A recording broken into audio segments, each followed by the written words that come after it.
Olá, você, aluno do 4º ano. Eu sou a professora de Ciências Leonora. Estou com você para mais uma aula de ciências e o tema da aula de hoje é movimentos da Terra.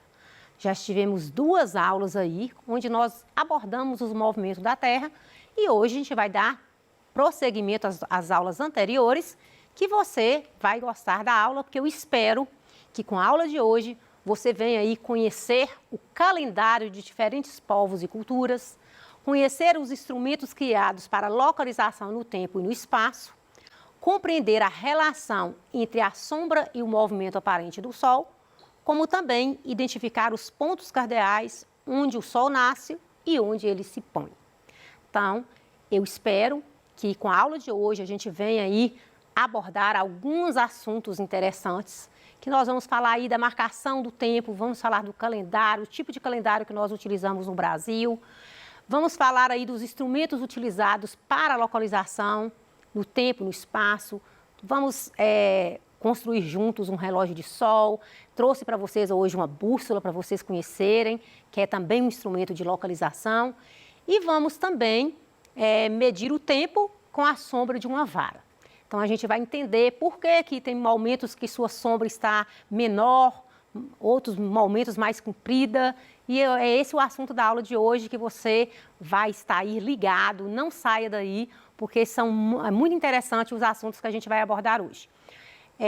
A marcação do tempo, na verdade, nós temos aí o calendário, que a gente pode dizer que é uma forma que a gente tem para marcar o tempo. O calendário é esse que você utiliza aí direto na sua casa, que você percebe aí o dia que você está, se é segunda, terça, quarta e quinta, quantos dias que tem um mês, tudo isso aí constitui o nosso calendário. Existem aí muitos outros tipos de calendários que a gente vai até abordar hoje, mas esses calendários eles foram elaborados de acordo com a cultura de um povo, de acordo, tudo isso baseado na movimentação dos astros. Então, é algo bom a gente saber que os calendários, eles surgiram a partir aí do movimento dos astros. E, principalmente, aí a gente vai falar do calendário que a gente utiliza hoje em dia, que é o calendário gregoriano, que ele também é um calendário que veio aí o quê? Da movimentação desse movimento da Terra em relação ao Sol. O calendário gregoriano, né, é um calendário que surgiu aí no século VIII pelo Papa Gregório, em 1582. Na verdade, ele é chamado gregoriano ou calendário cristão, porque ele surgiu a partir, né, do nascimento de Cristo. Você já assistiu a aula de ensino religioso e a professora já abordou um pouco sobre isso, esse marco do nascimento de Cristo no calendário. Existe o antes de Cristo e depois de Cristo. Então, na história você estuda muito isso também. Então, nesse calendário aí que a gente utiliza, que é o calendário cristão, ele é um calendário que não só utiliza no Brasil, mas em grande parte do mundo. Na verdade, ele foi um calendário criado desde o século VI por um monge Dionísio, mas ele só se tornou oficial em 1582 pelo Papa Gregório VIII, por isso que veio o nome aí de calendário gregoriano. O que consta esse calendário? Ele consta 365 dias, que são divididos em 12 meses, que você começa desde janeiro, segue, termina em dezembro. Esses meses, qual o número de dias? Varia de 30 a 31 dias. Tem meses que você vai encontrar 30 dias, o próximo mês você encontra 31 e assim por diante. O mês de fevereiro é a única exceção, nós já conversamos sobre isso aqui na aula anterior, que o mês de fevereiro ele tem exatamente 28 dias ou 29 dias. Durante aí, a maior parte dos anos tem 28 dias, só no ano bissexto que consta aí com 29 dias. Por quê? Se você lembra, nós falamos que o movimento de translação, que é aquele movimento que a Terra faz ao redor do Sol, demora 365 dias e 6 horas. Essas 6 horas acrescido aí em cada ano vai dar um dia. Então, é esse 29 dias aí do mês de fevereiro, que é o que a gente chama de ano bissexto. Existe aí o calendário chinês, é um calendário muito antigo. A gente pode considerar que é o calendário mais antigo aí que a gente tem conhecimento. Esse calendário, ele consta aí ele está bem relacionado aí também ao movimento do Sol ao redor da Lua. Então, o calendário chinês, ele é considerado aí o mais antigo. Isso não quer dizer que o calendário chinês, como ele tem exatamente aí 365 dias, muitos outros países, muita outra parte do mundo utiliza o calendário gregoriano, e você vai entender por quê. Porque, na verdade, tem esse calendário islâmico que ele baseia-se no movimento da Lua. E nesse calendário islâmico, ele tem 12 meses e 29 dias ou 30 dias. Então, se você for fazer a conta, vai dar 354 dias ou 355. O que você percebe? Que está tendo uma diferença aí de 11 dias. Então, não vai sincronizar essa diferença aí com o calendário gregoriano, que é 365 dias. Então, o que vai acontecer? Nesse calendário islâmico, mesmo por causa dessa diferença de 11 dias, não sincroniza as estações do ano. Então, por isso, né, que esse calendário, ele utiliza muito esse calendário islâmico. Muitos outros países utilizam aí o calendário gregoriano por causa dessa quantidade de dias, de 365 dias, sincronizar com as estações do ano. Existe aí o calendário indígena, que é um calendário muito antigo aí, 4.000 anos, né? Cerca de 4.000 anos que tem esse calendário. Você sabe que a comunidade indígena, elas pegam aí essas informações da natureza, como, por exemplo, aí, essa alternância de dia, de noite, marés, as estações do ano, como elas se repetem. Eles acreditam muito nessa influência aí dos astros nas plantações, na agricultura. Então, eles seguem muito o calendário indígena por causa dessa influência aí que esses astros, o que o universo tem na agricultura. Então, eles já percebiam esses fenômenos aí, que eles interferiam na vida dos seres vivos, interferiam nas plantações, nas colheitas.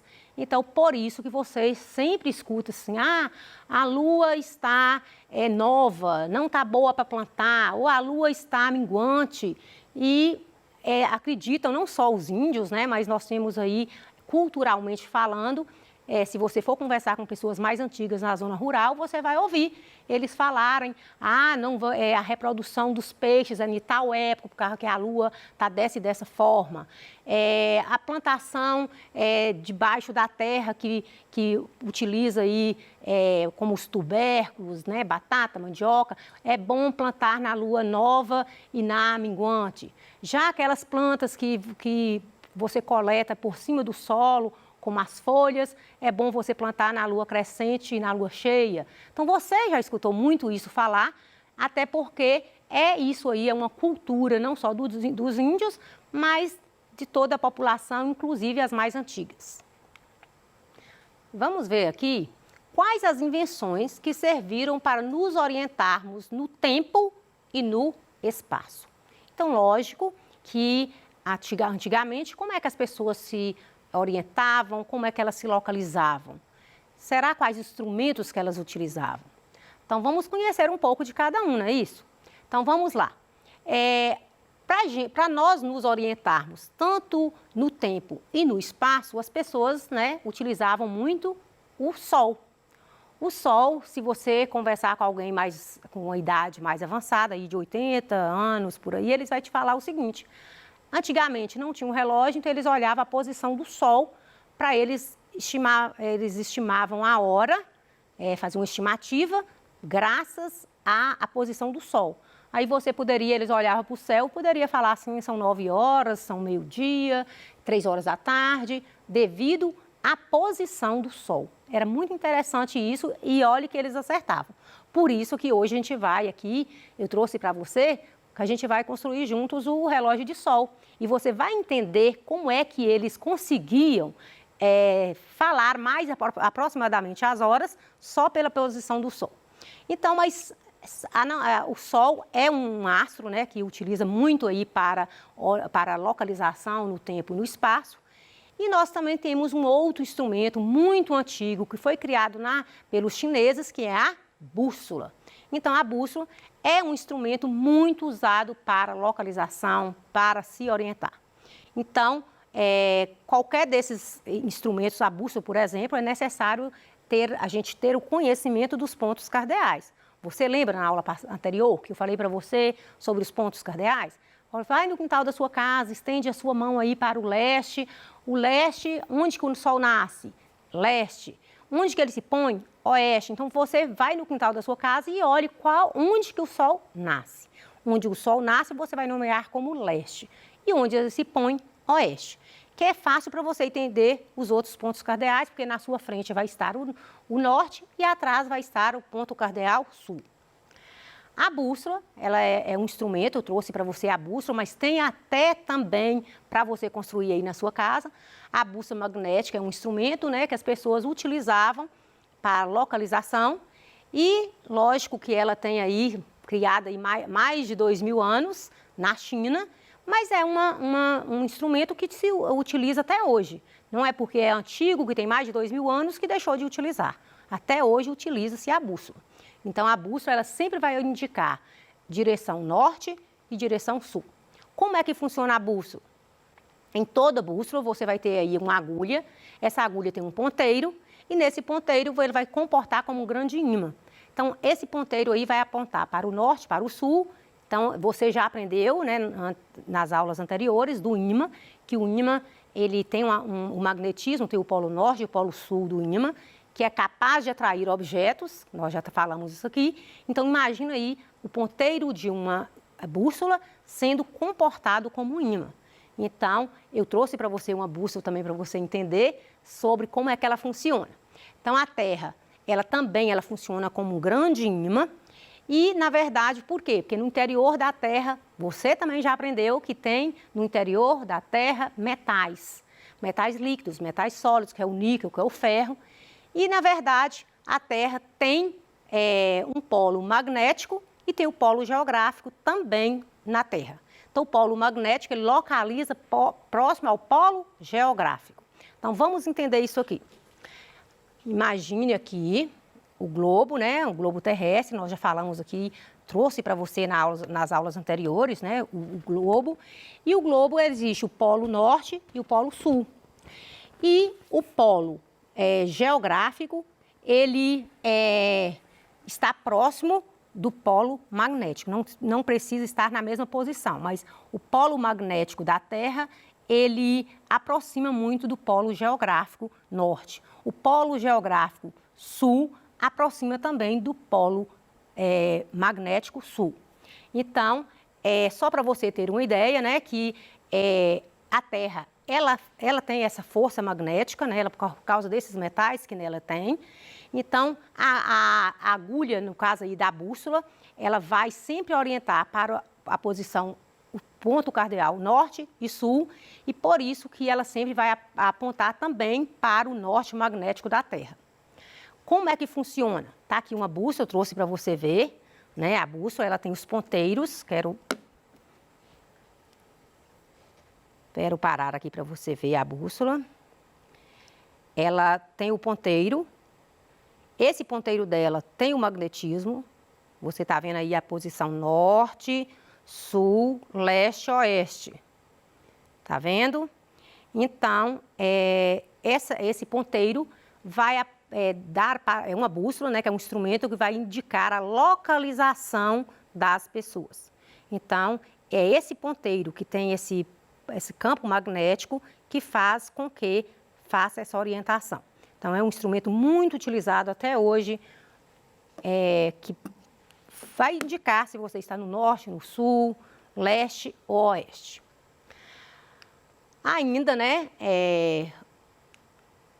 quando nós falamos aqui como é que funciona a bússola, né, falamos desse ímã, dessa força magnética que o ímã tem, e falamos também que ela aproxima essa força magnética do polo norte, aproxima do polo geográfico norte.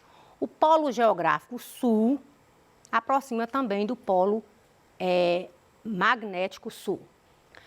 Então, na verdade, nós vamos aí, tá aí como construir uma bússola, você vai fazer isso aí na sua casa. Nós não vamos construir, mas você pode usar o imã, você pode usar agulha de costura, a rolha de cortiça, fita adesiva, prato com água. Você tem aí todos aí como é que você vai fazer a bússola aí na sua casa. Basta um imã, uma agulha, uma rolha e um prato com água. Hoje nós vamos falar um pouquinho também do relógio de sol, que é um relógio que indica as horas conforme a projeção da luz. A necessidade de medir o tempo, né, incentivou a invenção de formas que servissem para que as pessoas pudessem se orientar por um período de tempo.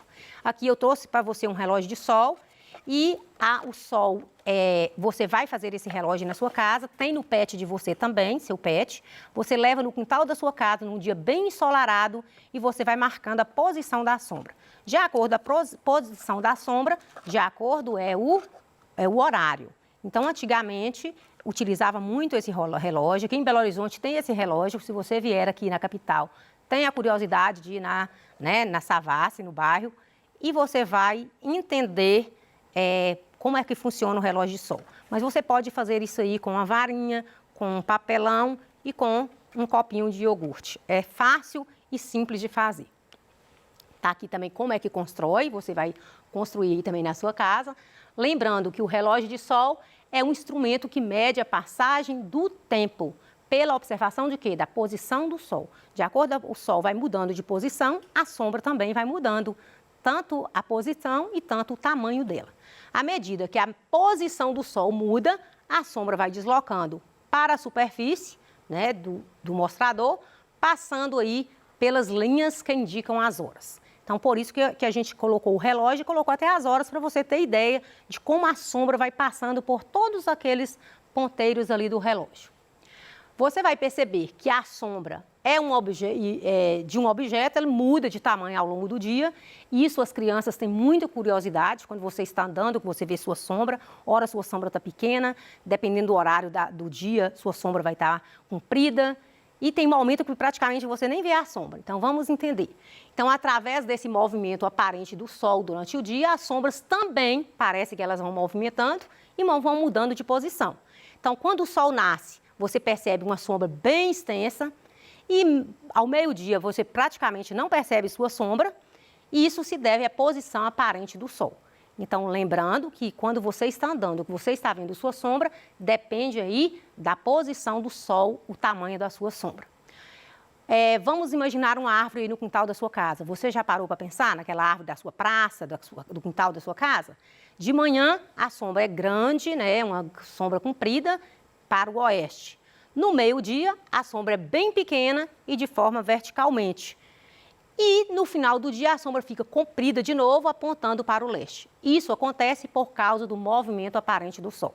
Ou seja, se você estiver andando e sua sombra, se você olhar ali o leste, que é onde o sol nasce, a sua sombra vai estar para o oeste. Quando você estiver, que você estiver dando para o oeste, a sua sombra ela é projetada em direção ao leste. Então, vamos localizar os pontos cardeais a partir de uma sombra. Então, se você colocar uma vara, fincar uma vara no chão, que a gente chama vara de gnon, está aí no seu pet também. As sombras dos corpos que são iluminados pelo sol são sempre projetados pelo lado contrário àquele que o sol se encontra. Lembra que eu te falei isso aqui agora? Porque a sombra ela projeta no lado oposto do sol. Então, se o sol está no leste, sua sombra está no oeste. Mas quando o sol está se pondo, a sua sombra forma no leste. Pela manhã, vemos o sol nascer ao lado leste e as sombras ficarão ao lado oeste.